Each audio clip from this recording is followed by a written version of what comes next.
Good morning, everybody. So let's do a little recap. Last week we had the card show in Clearwater. A lot of big cards. If you saw the video, I didn't buy anything. I really didn't see any deals per se for what I was looking for. I know some other people said that they really wasn't any specific deals, but I guess you had to be looking for something really in particular. But you didn't come across something and go, okay, I gotta buy that. That's a deal. So we'll see, but the Clearwater shows always, you can go from the very bottom to the very, very top on value of cards that show up at that show.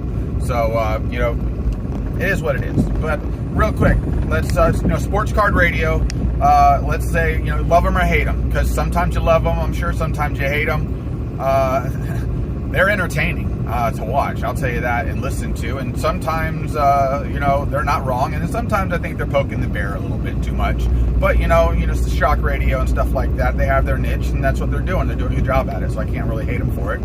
But the sports car radio showing everybody what was going on with the Jordan repack box. Then also showing us vintage breaks, guys swapping out packs, which the vintage break stuff I noticed a long time ago. As I'm sure people are going to data dive through all of their videos and probably come up with a couple more times that's happened over time. I don't know why they would switch that pack for another pack, other than, hey, this one's sealed, this one's been searched. Oopsie, I meant to grab the searched one. Watching Jeff break that, or be in that break for that $20,000 52 pack, I believe. Obviously, it's a gambling game at that point. That older wax like that, especially with the set checklist, are very big. So, but yeah, pulling a pack fresh card from the 50s has got to be fantastically fun to do, and nerve-wracking at the same time. I can't even hold my hand steady when I'm talking to you right now, just natural, and let alone trying to break that in front of a bunch of people. I'd probably be like this. But we have the Tampa show this weekend, and it's at its new location since the Holiday Inn wanted to do weddings, and then all of a sudden figured out maybe they shouldn't have done that.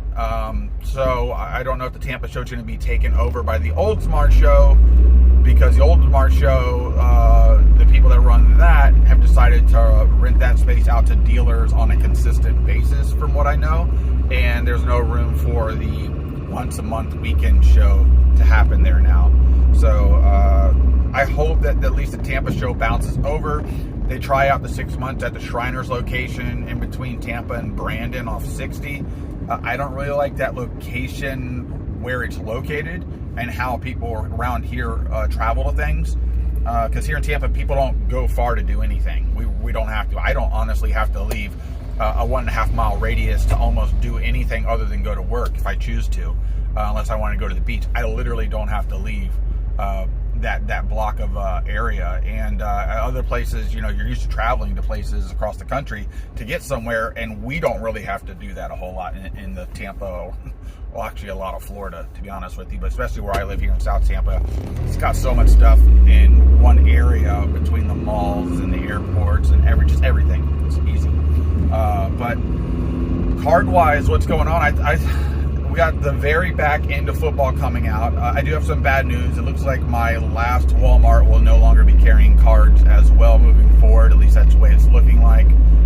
They had the new product in. They shipped it all back before it even went out. So Optic never even hit the shelf at my store. It was in the store. Didn't come out. They put it back on a pallet and shipped it back out because the premier vendor will not show up to put it out, because since they've taken over from Anderson, they've only been to that store one time. Other than that, the staff was putting it out on a random schedule or whatever, but at least we had it. And now it looks like I don't have either of my Walmarts that carry cards for retail, and it kind of sucks. But at this point, Panini's ruined retail for me, to the point like, what's the point of opening it? Because I don't care about getting just a pink parallel or a laser parallel and not having the opportunity to pull anything. I'm a creature that likes to search for things. I like the thrill of the hunt. Yes, I enjoy collecting cards, but I also like the opportunity and possibilities of hitting something big. It's fun. It allows you to get into other product. It allows you to maybe sell and buy something else you really want, trade up. That's part of the thrill of the hunt.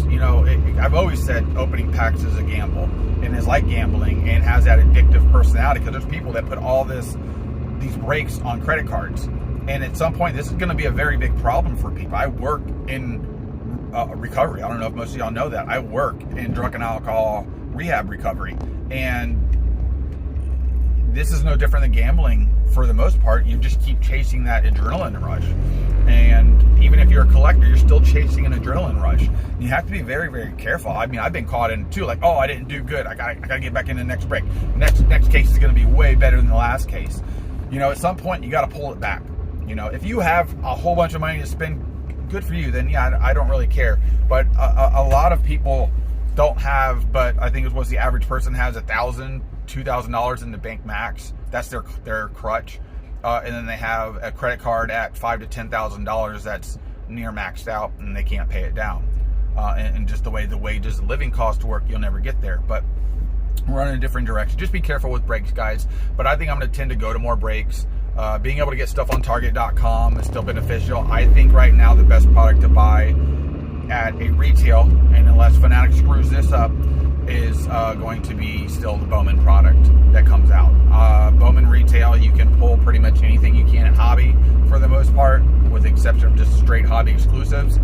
And I like that factor. It's also the key product for a player if they break out over time. It's a whole process. That's why I always say Bowman's the fine wine of hobby, because the older it gets, the richer it can get, because players can become something 3, 4, 5, 6, 7 years later. That card can pop, and it's kind of crazy how that works, but it really is what happens with Bowman products, especially Bowman Draft, Bowman Chrome, and Bowman the regular set, because they all have Bowman First autos and parallels in them. And I don't want them to keep making more parallels unless they make something bigger than a superfractor or another one of one. I'd be fine with that as long as it's cooler than a superfractor, because personally I don't care for the superfractor look. The gold does not do anything for me. I would rather look crazier, more platinum, just a wild card. It's a one of one. It's the big boy. Give me something so different that I feel I have to obtain this card. That's the goal of the seller. The seller is to give you the stuff to chase for, to really open up product, to enjoy it.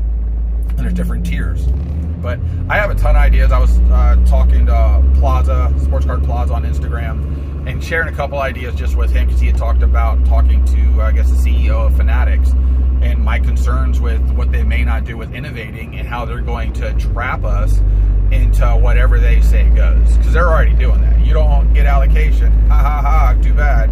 I can do what I want. I own it all.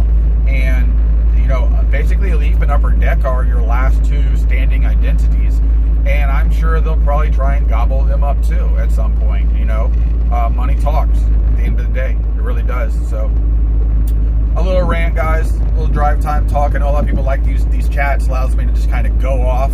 But I'm on my way to work. I gotta pick some stuff up. It is Friday, so I'll hopefully have the weekend show up Sunday evening. I do want to do a live show soon too. I have some older product to open, kind of while we chat. I think that'll be fun, and just continue to enjoy the hobby the best we can. I think my target now is going to be more of buying older wax and then opening it. I can't stand that some of the stuff stays sealed for so long that it literally breaks down in the pack to where even if you pull something good, it's useless.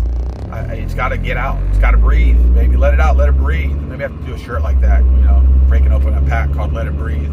But let me know, guys. Got any comments down there?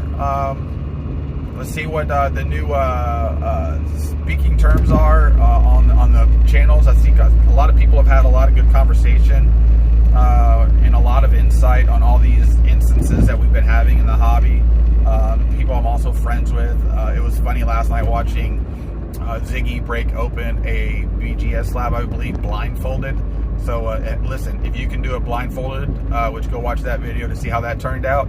there shouldn't be a problem doing it the other way. But I do want to do a cracking slabs video, but giving a few different options on how to do it in a safer manner, if that makes sense. That's going to be something I've already thought of, like 3 or 4 different ways to do that to help with that process. Never cracked a slabs, but then again, never graded a card either. I did pull some cards out for grading. I got to get with Bryant, see what's going to be my best options to grade it with what I want to do and how each company grades. And I think that's where, when you're grading a card, is how is this company going to grade this card versus the other company, instead of playing, I got this and this slab, now I'm going to send it over here because it's going to be a better grade more than likely, and it'll have a better resale value because of the visual picture of the number is going to sell the card. And that's why some people say buy the card, not the slab. It's not saying buy a PSA 3 instead of a BGS 8. That's not what they're saying. They're saying look at the card, because sometimes the card does not dictate this number on the slab. Sometimes that's just how it works. But all right, guys, like, subscribe, leave a comment. I appreciate it, and everybody have a good weekend. See ya.